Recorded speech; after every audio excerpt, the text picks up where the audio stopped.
name is Tracy Kiyama, and I am a member of Oregon Buddhist Temple. Thank you for attending convention this year online. I look forward to seeing you next year in person because it's just better that way. I have the honor of introducing one of the featured presenters today, the unparalleled Nobuko Miyamoto. Nobuko uses song, dance, and theater to reclaim our minds, bodies, histories, and create solidarity across cultures.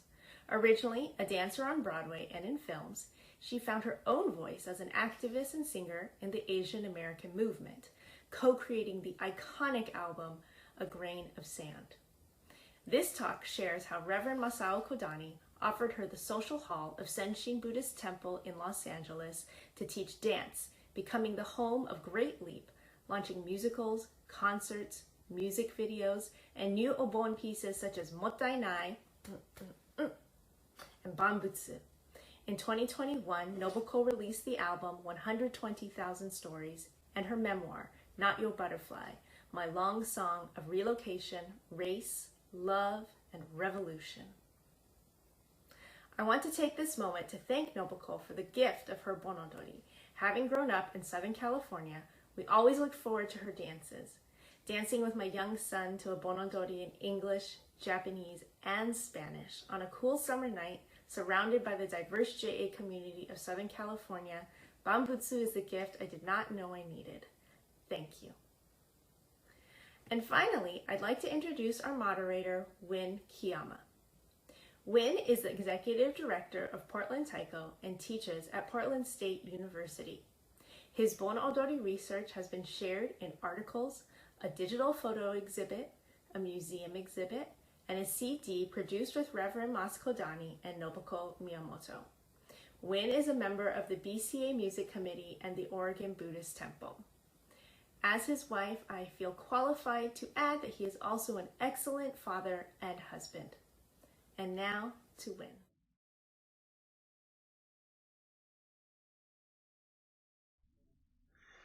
Thank you.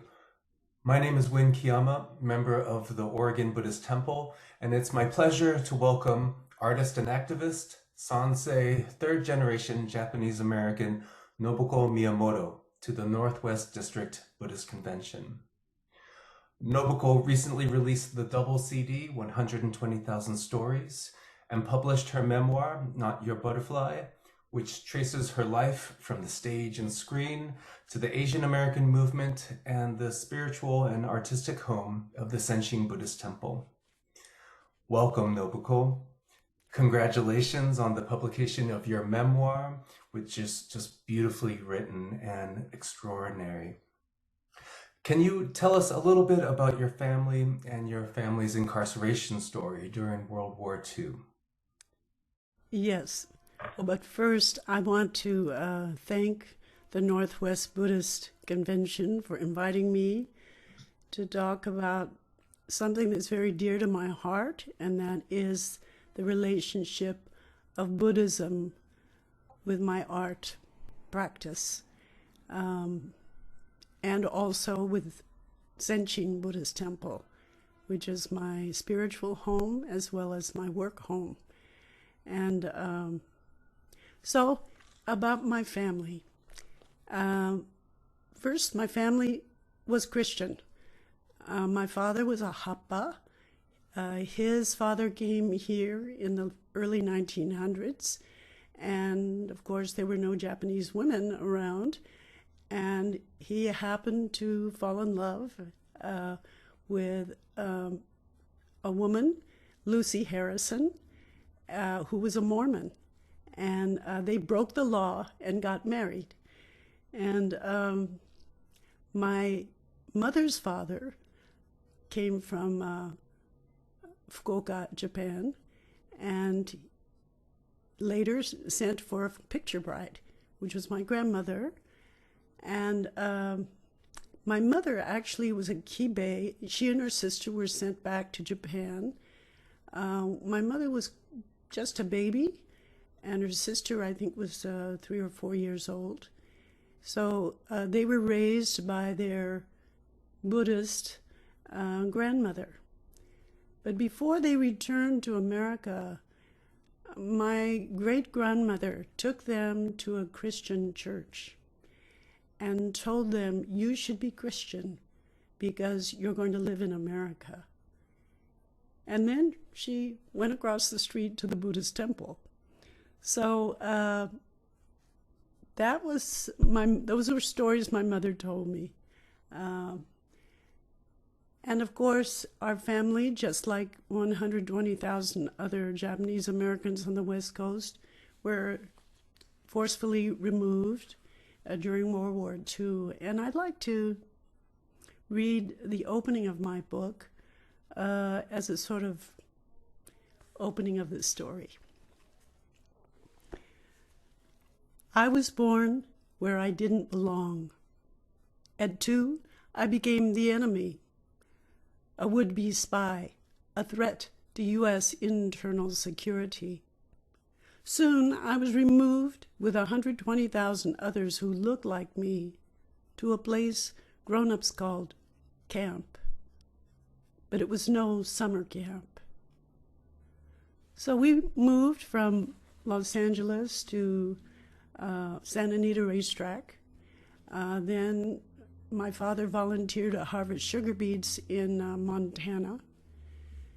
Then we went from there to my grandfather's little place in Idaho, and then to Ogden, Utah for the rest of the war.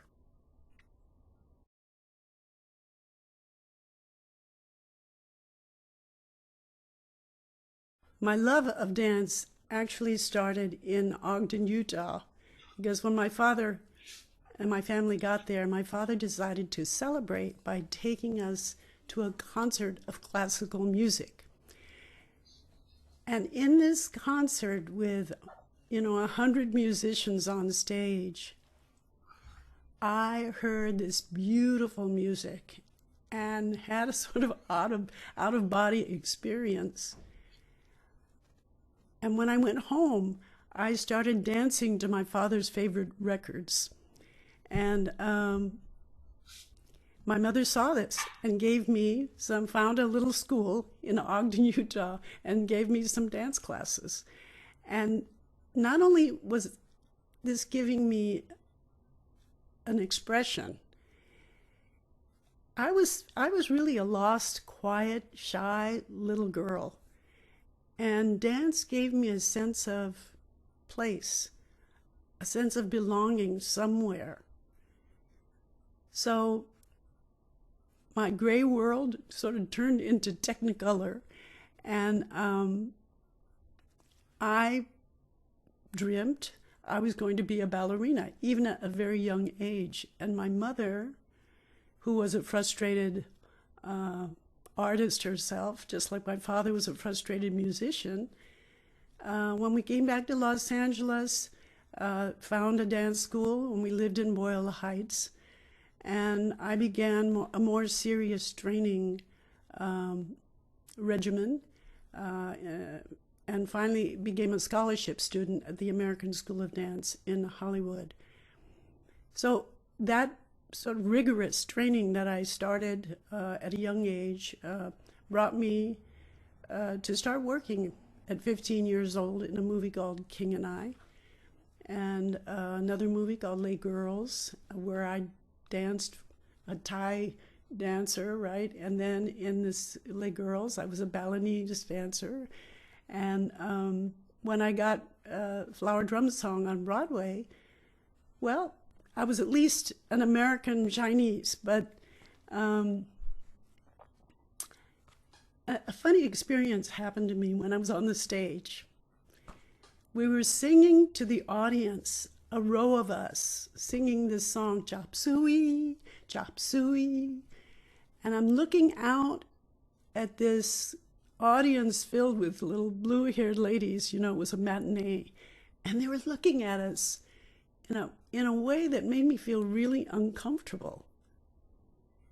And I didn't know what to think at first. But then it hit me. We were chop suey, Chinese food made for white people. That's what we were. And it wasn't me. They weren't looking at me. They were looking at an image that was created to please them. And I wondered why. Why weren't there stories of people like me and people like my family on this stage? Why weren't there stories about us in the movies? And it started me on a search. Of course, it took me many years to figure it out. But after West Side Story, I decided to sing because I thought, oh, if I can sing, I can choose whatever song I wanted to sing. Maybe I can find a career as a chanteuse, you know. And anyway, that was the beginning of another journey.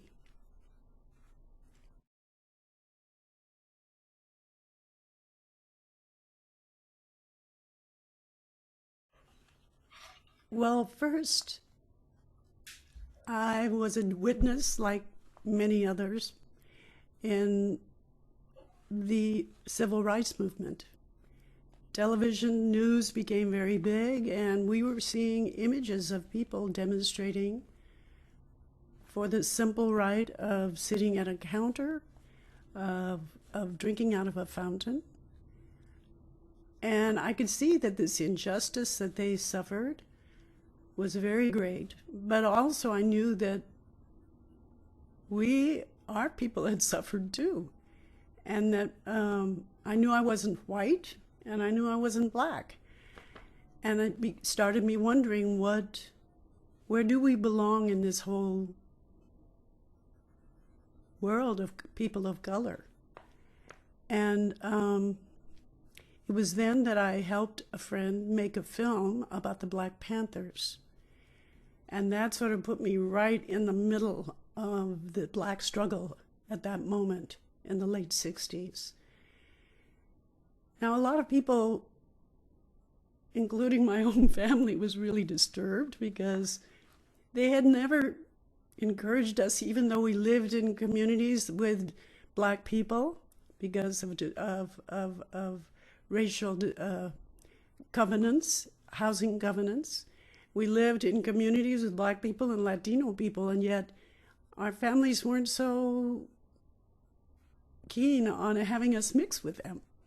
But here I was in the middle of witnessing and helping to tell the story of the Black Panthers. And one of the reasons why they were established was because of police brutality. They were trying to protect their community. They were trying to say that they wanted jobs, they wanted better education, they wanted better health care. And when I saw this, I realized these are not unreasonable requests or demands. And they had taken upon themselves to feed breakfast for children because a lot of black children were going to school hungry. And we filmed these events where they fed children, and it just made me realize and humanize this whole struggle of black people and how they're trying to serve the people. Thank you, Nobuko. Can you describe your first meeting with Yuri Kochiyama and your time in New York City? Well, it was actually to film a Breakfast for Children program in Harlem, East Harlem, where Puerto Ricans were they were taking over a church because they wanted breakfast for children for Puerto Rican kids. And the Young Lords were sort of a Puerto Rican version of the Black Panthers. And it was there during this filming that this woman tapped me on the shoulder. I turned around and I see this tiny Nisei-looking a woman with, slanted glasses and a pencil above her ear. And I'm thinking, oh, who is this? And she had a pad and she was writing things, and she said, "Who are you?" where do you come from? Because I was the only other Asian in this church with all these Black and Puerto Rican people. And I was thinking the same thing about her. And she said, what camp were your folks in? She started right away we talked a little bit, and she asked me if I knew any Asian activists in New York City. And I said, no, I've never met any Asian activists anywhere. So she said, well, you have to come to this meeting of Asian Americans for Action. So that was the beginning. My brother Bob and I went to this meeting in downtown in New York and walked into a group of not only Sansei's younger generation activists, but elders like Yuri, who had been meeting and organizing against the Vietnam War, the U.S.-Japan Treaty, and other, radical ideas. And I couldn't conceive of going to a meeting like this with my parents. But these were people who realized from their own experience of camp that the U.S. government was not necessarily their friend. And Yuri was a person who lived what she believed. She lived in Harlem. She and her husband, who was a 442 member, chose to raise their 6 children in Harlem, on 126th Street and the projects there. So that was my introduction to Yuri. And before you know it, we were on our way, this group, to Chicago to speak to the Japanese American Citizens League, the JACL, to push them to make a stand against the Vietnam War. And one of the people that went was Chris Ijima, whose whole family was involved in the movement. And Chris and a lot of the younger people, we went to see besides meeting Asian activists from the East and West Coast, we decided to check out the Black Panthers, who had just had their leader assassinated, Fred Hampton. And we also met with Native Americans. And this was a very stimulating, exhilarating moment for us to realize that not only were we activists in New York, that we were a movement. There were people like us all over the country, especially up and down the West Coast. And that night, Chris brings out his guitar. And he just, to relax. There was no big deal about it. But he started working on an idea. And I started singing with him. And in that night, we wrote a song. And I think it was Warren Furatani that pushed us and said, sing it tomorrow. Sing it in front of the whole group. So that was a moment when we sang, after we sang,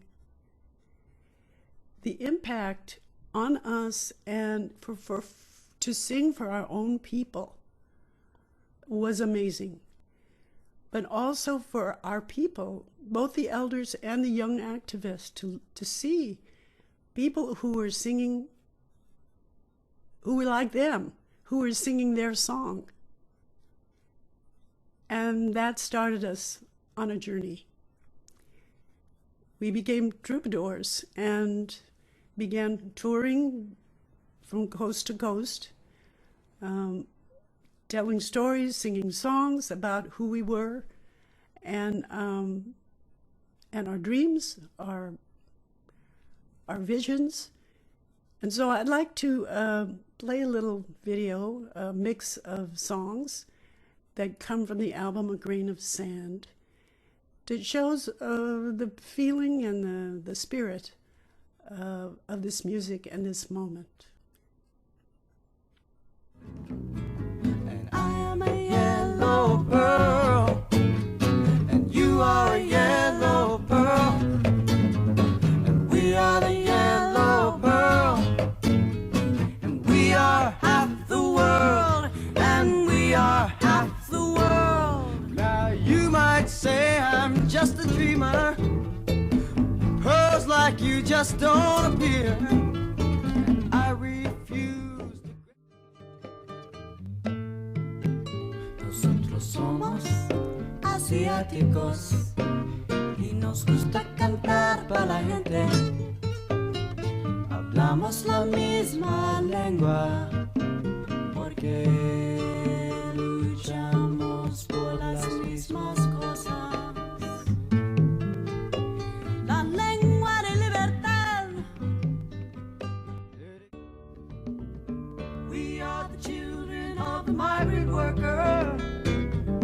We are the offspring of the concentration camp, sons and daughters of the railroad builder, who leave their stamp on America. We are the children of the Chinese waiter, born and raised in the laundry room. We are the offspring of the Japanese gardener, who leave their stamp on America. Free the land. Ooh, you got to free the land. You've got to free the land. Ooh, you got to free the land. Father, mother, sister, and brother. Father, mother, sister, and brother. Take a stand.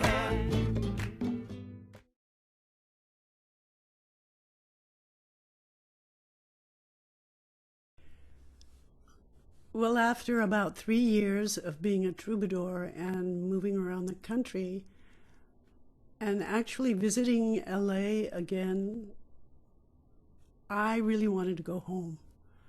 I wanted to go home and sink my roots in and learn more about my real community. If I was going to be in the movement and wanted to make change in this country in the long run, I needed to be where I had roots. So I returned to Los Angeles in end of 1973, and somebody took me to Senshin Buddhist Temple because the whole idea of serving the people, many different kinds of programs were happening, from anti-drug programs, prison programs, health programs. But in this case, people said people needed an expression. People wanted a dance class. So that was sort of another way I could serve the people. And so they took me to Senshin and introduced me to Reverend Moss.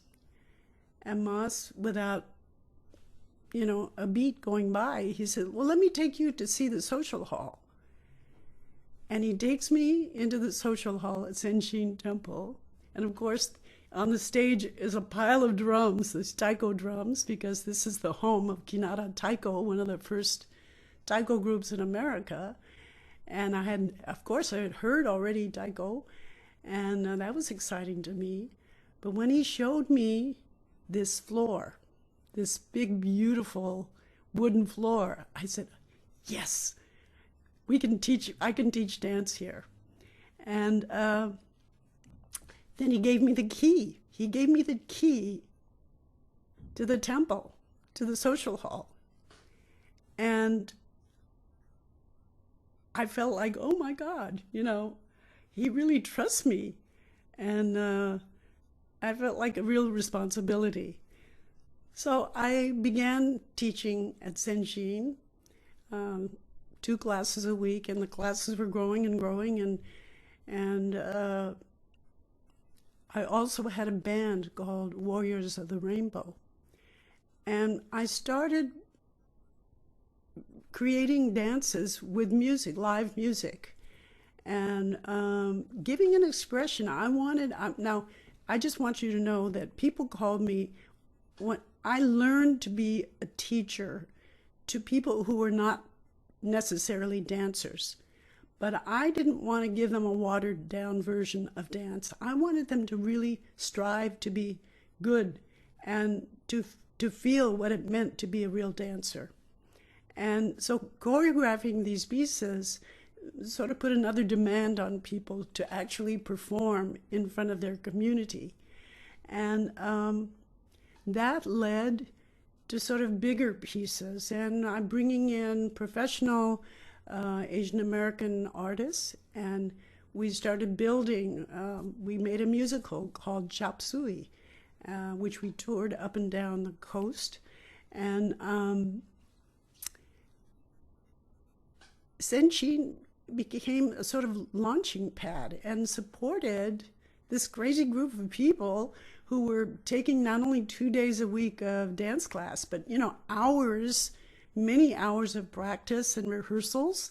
And they put up with us, and it became a launching pad for many, many projects that we did outside of Senshin, but also they welcomed us to use the stage, use that space.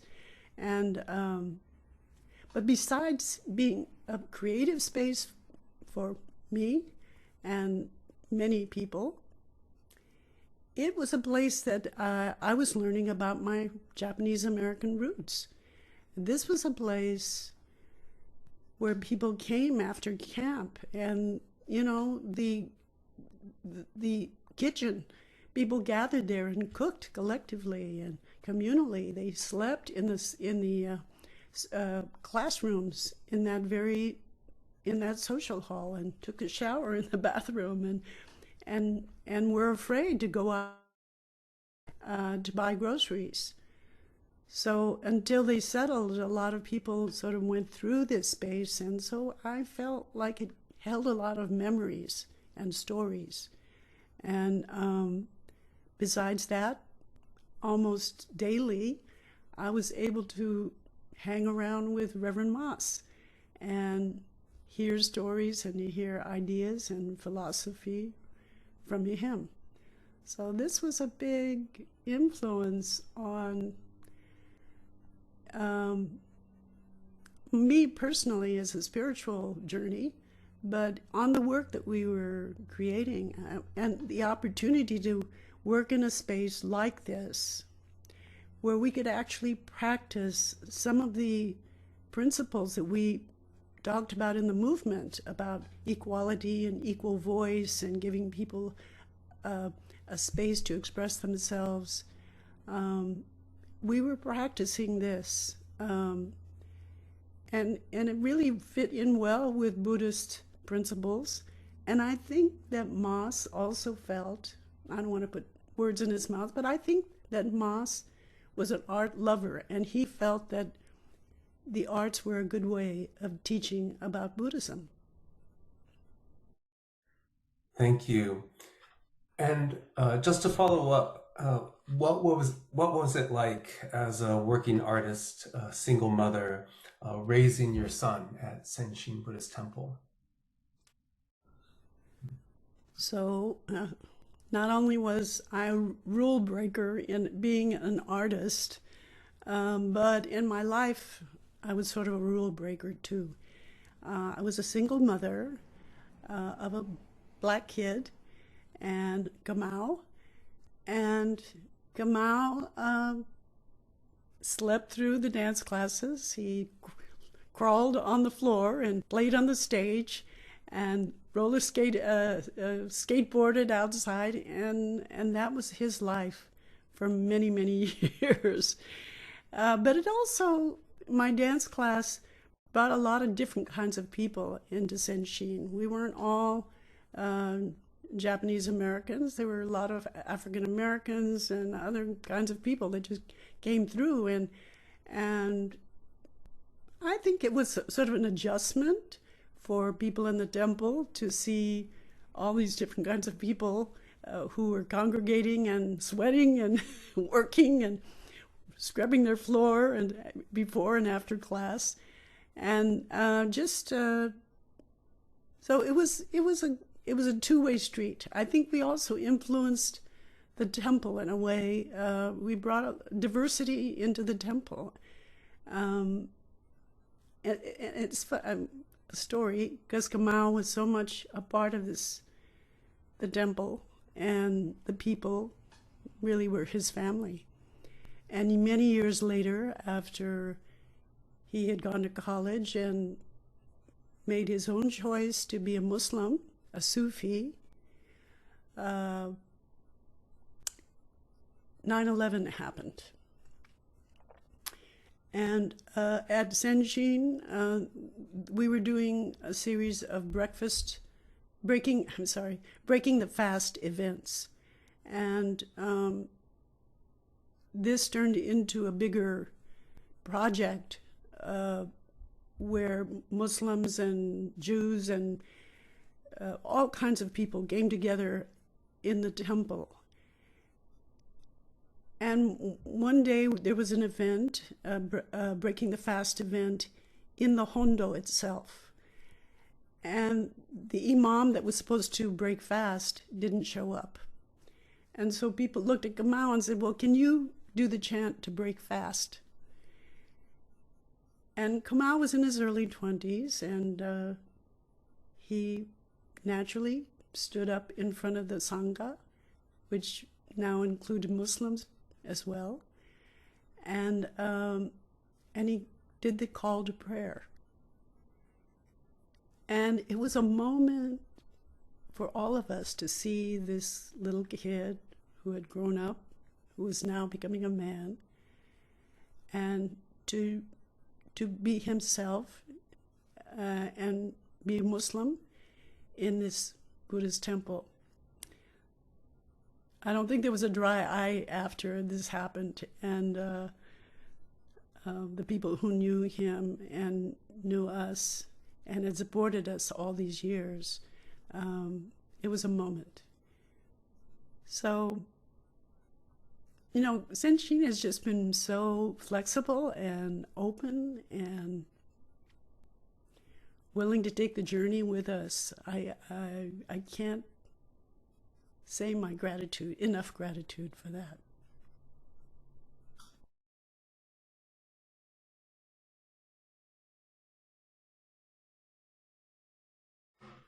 Well, first of all, I would never undertake writing an Obon song on my own. This was like a sacred, task.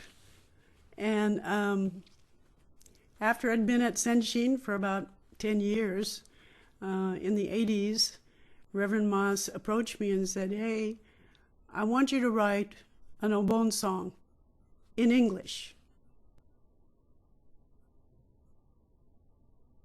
And I thought, I don't know anything about Japanese music. And I told him, I said, he said, don't worry. And he hands me a bag of tapes of Obon music, Indian music, all this different kind of music. And he says, listen. So basically it was an assignment. And I was tasked to try to write an Obon song in English.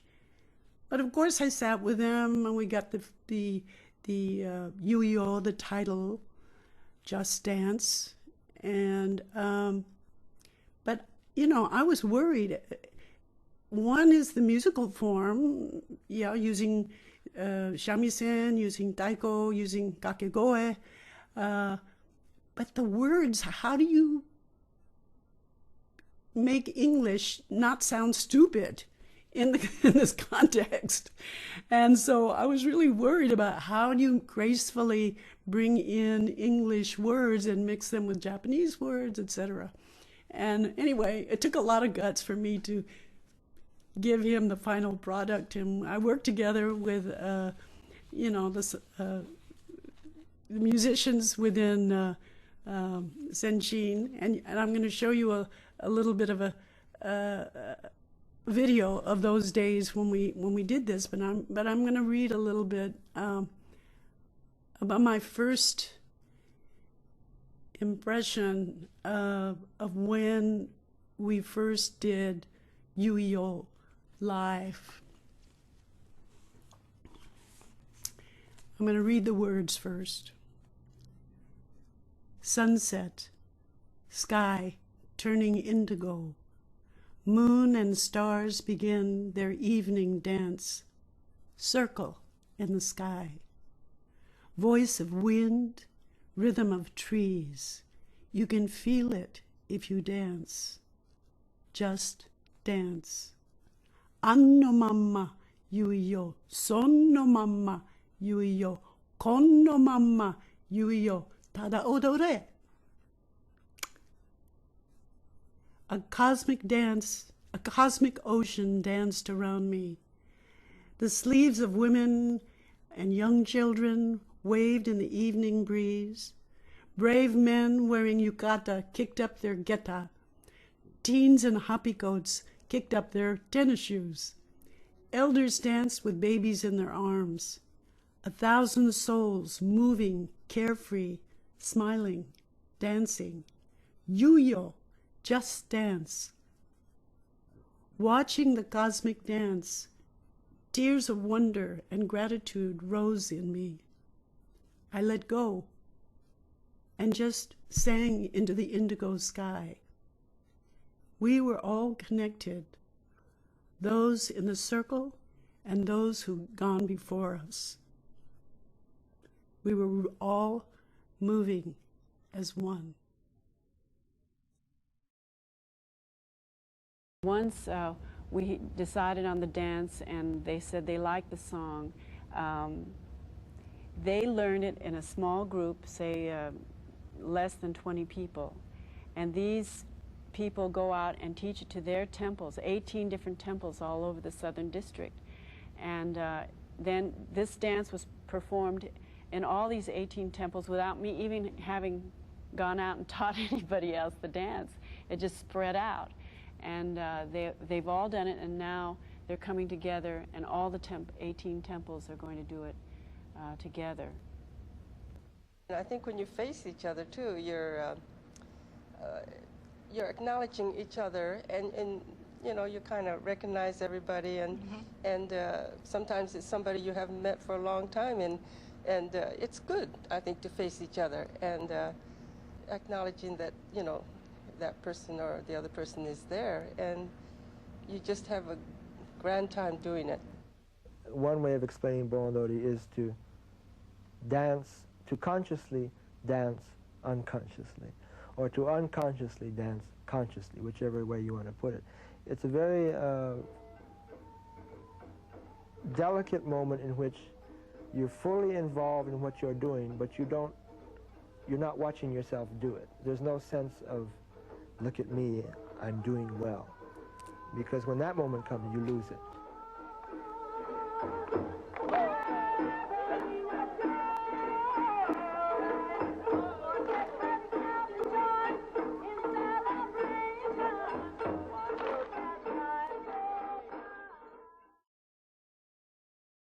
So this was really, the process was a community, as you can see, a community process, being able to work with Grace Harada and other, and Mas, and sort of creating this dance to this weird song.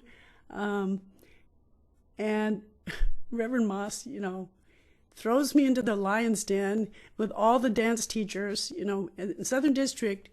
Everybody comes together before Obon and they review the dances, and then they go back to their 18 temples and they teach the dance. So this was a moment that all these dance teachers were coming together, and here I was in the room. I didn't really know them, and they're probably looking at me like, who is she? She's going to teach us something.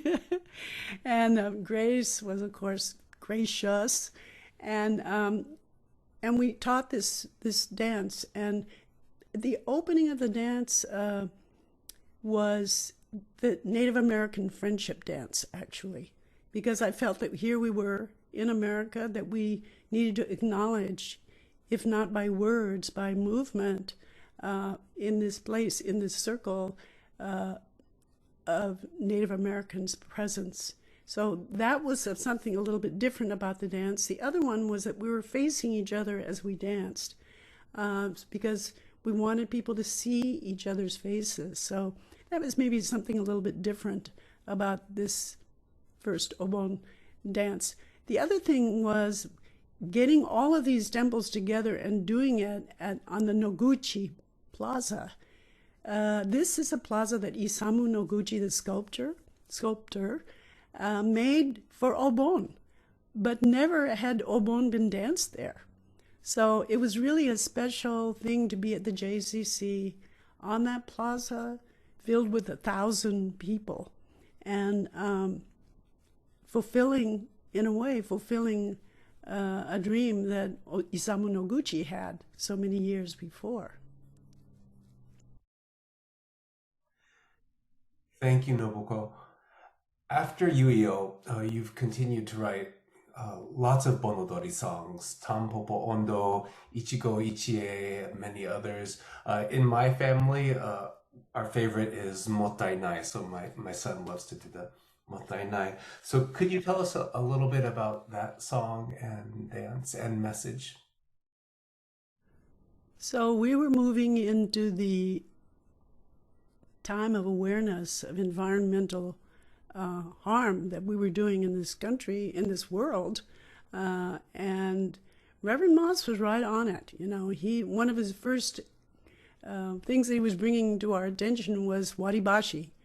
He said, look at how many trees they're cutting down just so that we can eat with these beautiful, hashi that we just throw away. And that started waking me up to saying, wait, maybe we need to do something a little bit more to talk about this. So I started doing a series of music videos about the environment, and the first one was BYO chopsticks, bring your own chopsticks. And then the second one was Motai Nai. Motai Nai was a word also that Reverend Moss used and was trying to teach us the meaning, the deeper meaning of Motai Nai.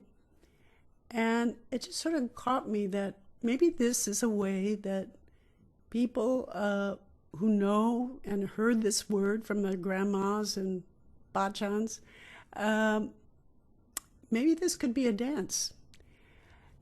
So I created not only a song that could be a bon dance, but also something that would be a music video to sort of teach about no waste.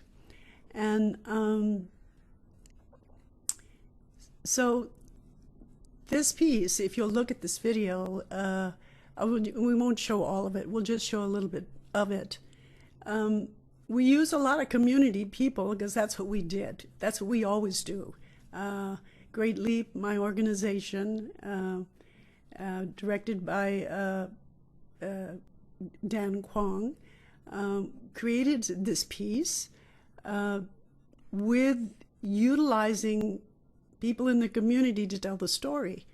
And of course, Atomic Nancy and Carla, the singers, and shamisen player, Sean, and George playing the flute, George Abe. But we always love, there are bachans in this, Ma Matsuda, Mrs. Matsuda from Zenshin, who's one of the featured elders. And we really had fun. And all of those elders in this video are no longer with us. So one from the Latino community and one from the African American community. So in a way, we're also, honoring elders and making this connection between cultures as well. So, Motai Nai.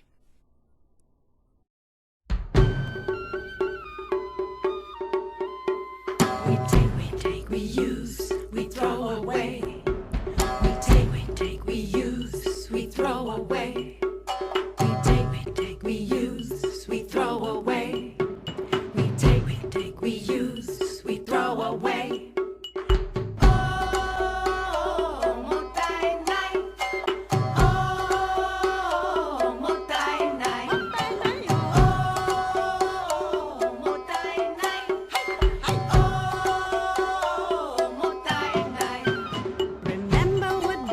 John used to say, what a waste, what a shame, what you throw away.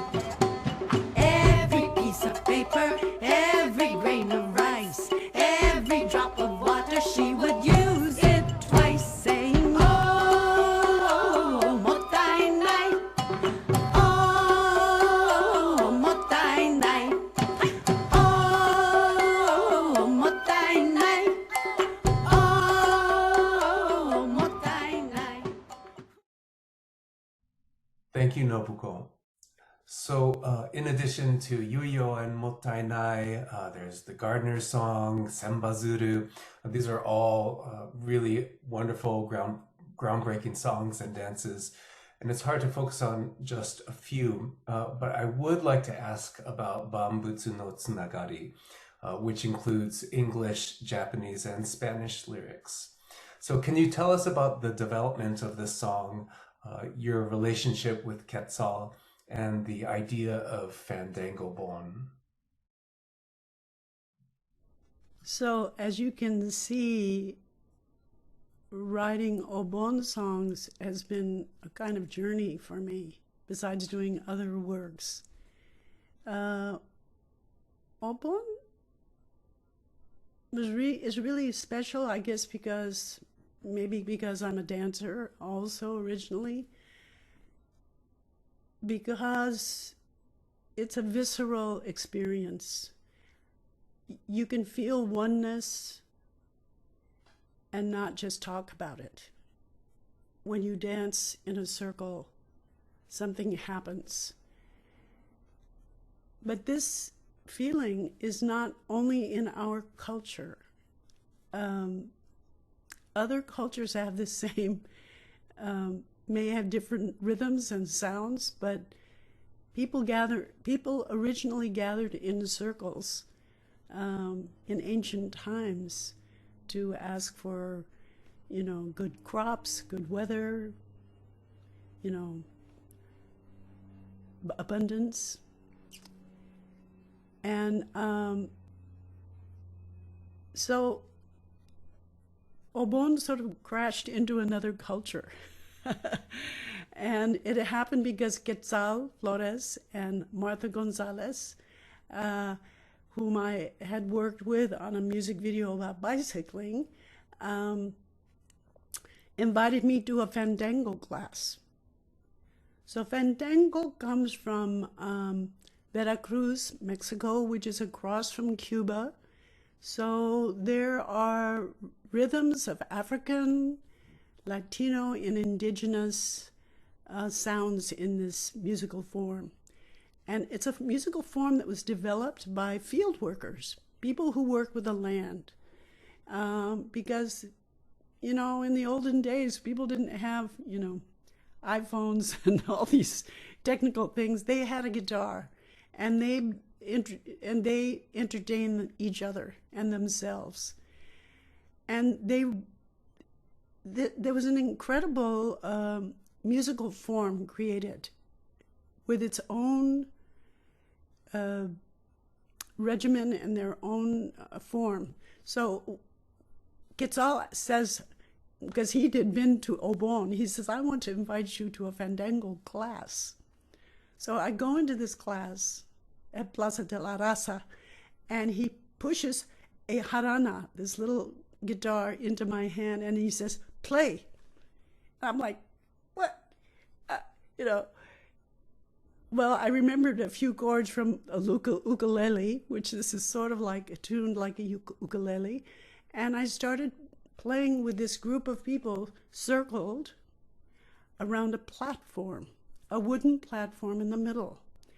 And so maybe 20 musicians in the class, and then every once in a while, somebody would step onto the platform and start making rhythms with their feet. That was the drum. The feet were the drum. And people were singing, and maybe the most famous Fandango song is La Bamba. People know La Bamba, right? So, but anyway, I went through this. After a while, I started feeling comfortable, and I'm just feeling like this is really fun. And as I'm walking out, it hit me. I said, gee, wonder what would happen, Quetzal, if we put Fandango and Obon together. And he said, yes. And so that was the beginning. And so I followed through, and I said, well, if you want to do this, let's get together with Reverend Moss, of course. And Reverend Moss sat us down and over some tea and gave us some ideas of titles, and Bambutsu no Tsunagari. Bambutsu, all things, 10,000 things, all connected. Sounded like a good idea for something that was going to be a collaboration. But he said, it shouldn't be a fusion. It should be a conversation, which meant we each had to stick to our own form, but we would be in conversation with each other, so we wouldn't water it down. So I went home and I sort of wrote a couple of verses and in the Obon form, and I took it to Quetzal and Martha, and boom, they got a rhythm on top of it, and I thought that because La Bamba was a famous song, that Latinos would relate to bambutsu, the sound of bambutsu. So there was a lot of play of rhythms and sounds, and it became a collaboration that when it came out, we said, well, we got to try this out on the community. And we started doing workshops. We did a workshop at Senjin when we went to Boyle Heights and self-help graphics. And we did a workshop there with the Latino community. And that was the beginning of what I thought was a one-off festival at the JCCC, which offered us a space to do it. In that circle again, where Isamu Noguchi made for Obon, we were going to bring Fandango Obon. And so much can be said about what we learned from this. The first year, of course, we did it with just Latino, the Mexican and Japanese community. People were really curious about this. Japanese people came out, and it was like, what is this going to be, you know? And it was the day after the Day of the Dead, and people came, staggered onto the plaza after playing all night for Day of the Dead, and that was the first Fandango Bon. The next year, I wanted to introduce the element of the environment, because why are we dancing in a circle? It is to honor the earth. And right now, and this was 2013, 2014, we need to really raise consciousness about how we live on this earth. And then we brought the African American community into it as well, who have ancient forms of dance and drum that definitely bring their community in harmony. And also, when we do these dances, we are in each form, all of us, we are feeling what our ancestors, we're actually dancing as our ancestors danced. So we are internalizing that memory, or we're repeating that memory. We're bringing it out again, the ancestral memory. And doing it together is another level. So learning how to do African movements, learning how to do this Mexican art form, participatory art forms. This begins us through our bodies, actually communicating and understanding something about other people's culture on a very visceral, physical level, not just intellectual. and not just food, because that's the way most of us share across cultures, is food. But here we're actually dancing together. And in those moments of moving together, something happens that energy actually comes together. Later then we brought in the Muslim community, because of course my son and his daughter do Hadra. And so that also became part of this communal dance of oneness, this gathering of Fandango Bon.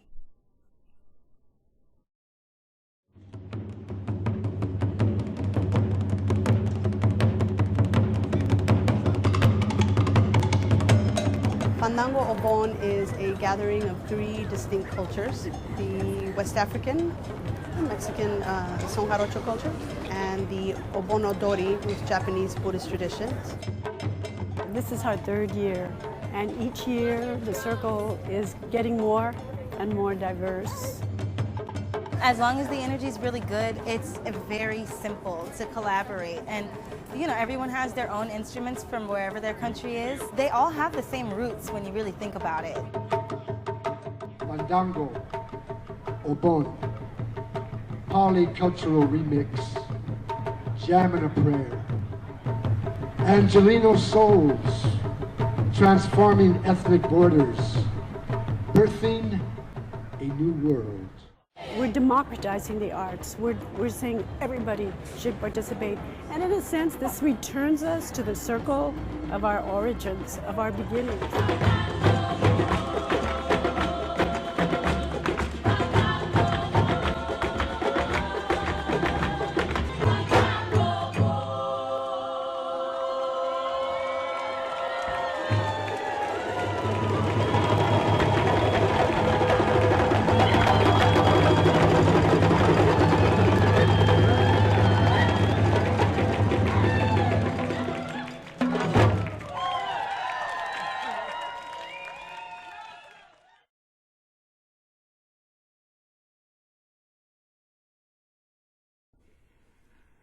Johanna of Ballet Dembaya, the African group that we work with, said that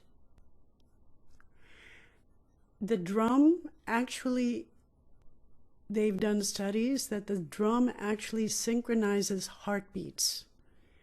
So when taiko is playing, when African drums are playing, that people don't realize it, but their hearts are being synchronized.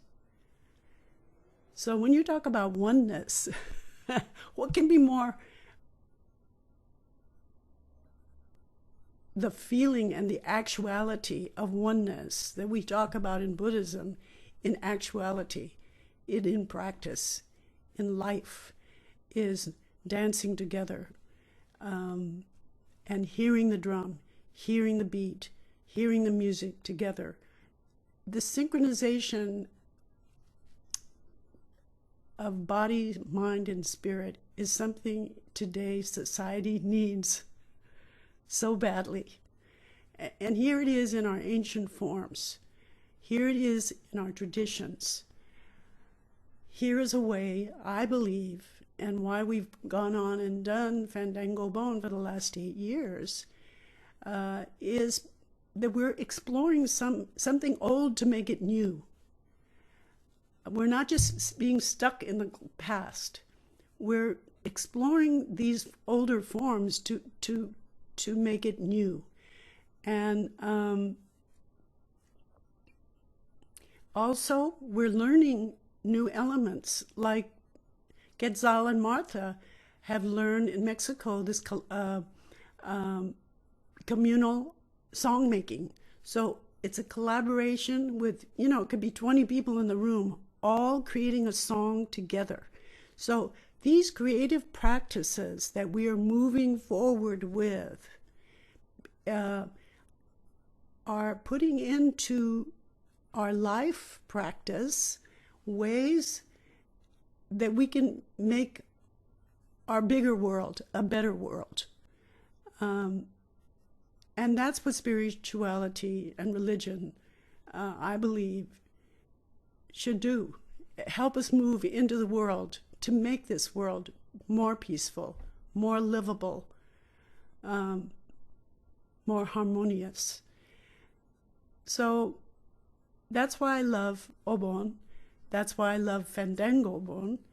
And I love talking about it and love doing it and feeling it.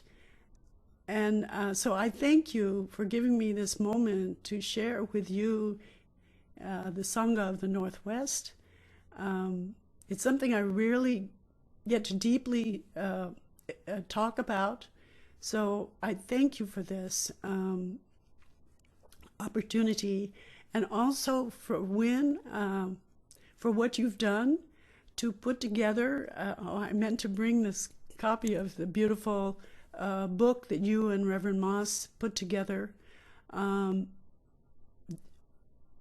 Death, Remembrance, and Joy, Death, Remembrance, I think it's called, that have to make us see what North American taiko really is, to make us look at this body of work that not only I have been part of, but so many others, Reverend Iwanaga and others who have created songs and dances. And maybe we haven't talked about it in this way, and I would love to talk about it deeper to encourage the next generation of artists, creators, community people who feel they want to create more of this, because it is important work. And this tradition, which has helped us get through camp, which has helped us get, hold our communities together through all kinds of hardships, can go on into the future, relevant, important in our lives, and in the lives of young people. And that's important. That's important for all of us.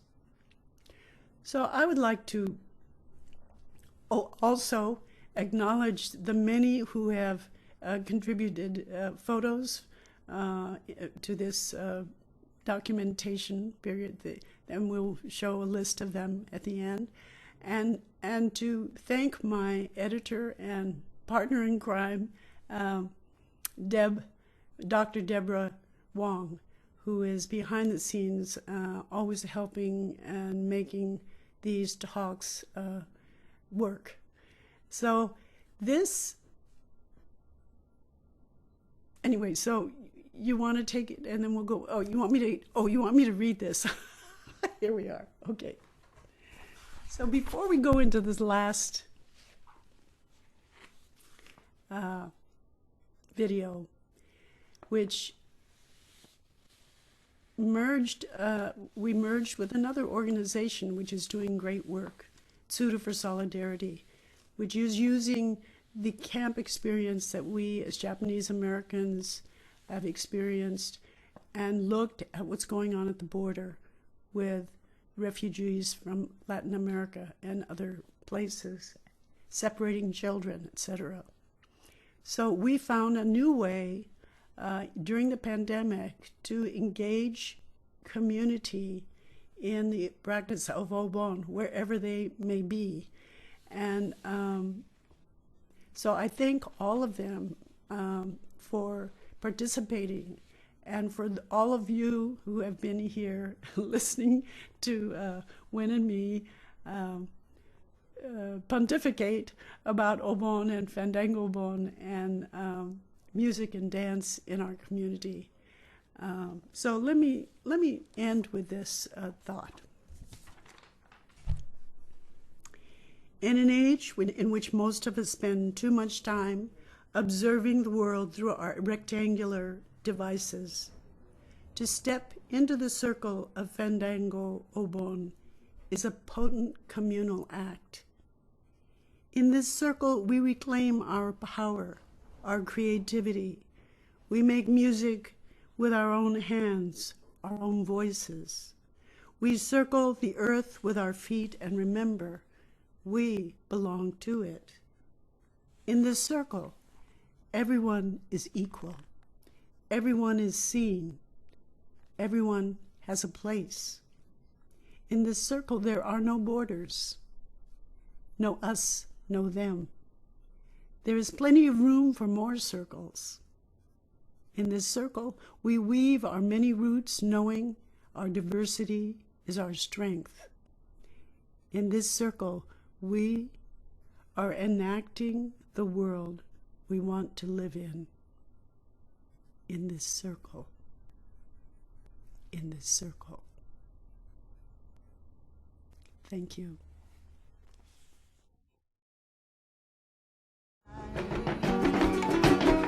Empecemos a remediar con los ancestros del don.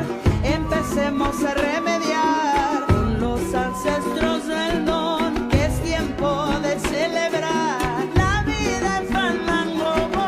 Que es tiempo de celebrar la vida en fandango. Pam, pam, pam. No tsunagari. Pam, pam, pam. No tsunagari. Pam, pam, pam. No tsunagari. Pam, pam, pam. No tsunagari.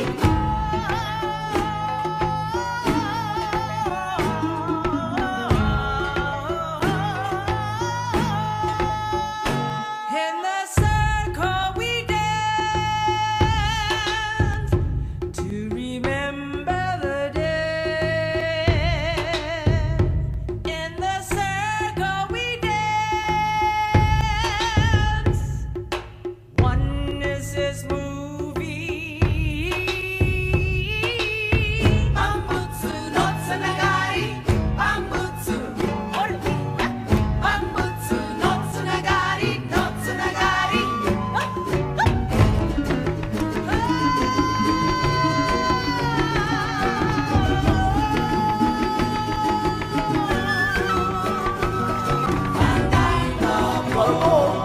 Gotta go. Come back. Come back. Send it.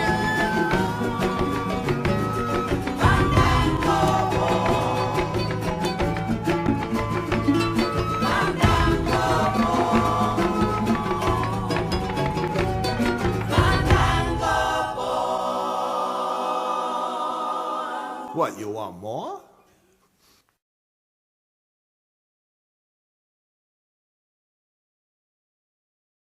Thank you again, Nobuko. And I'd like to echo Nobuko's thanks. Thank you to Professor Deborah Wong for her help with today's interview and who has helped coordinate and plan many of the other interviews. If you are a Taiko fan, you should pick up Louder and Faster. This is Deborah's amazing book about Taiko in North America. We'd like to thank all of the photographers who lent their images to our presentation today. And I'd like to thank Nobuko Miyamoto, of course. She mentioned Joy, Remembrance, and Death. That's the CD that it was Reverend Moss and Nobuko and I worked together on this CD, which has Obon music for North America and has many of Nobuko's Bonodori works inside the booklet and CD. And then I mentioned the double CD, Nobuko's double CD, 120,000 Stories, which is amazing. It goes from Grain of Sand years, kind of revisiting some of those songs, and then the newest songs that deals with Black Lives Matter and just very timely themes that we're still thinking and grappling with today. And then Not Your Butterfly, the memoir that we've been kind of basing our discussion around. I encourage you to pick up, well, if you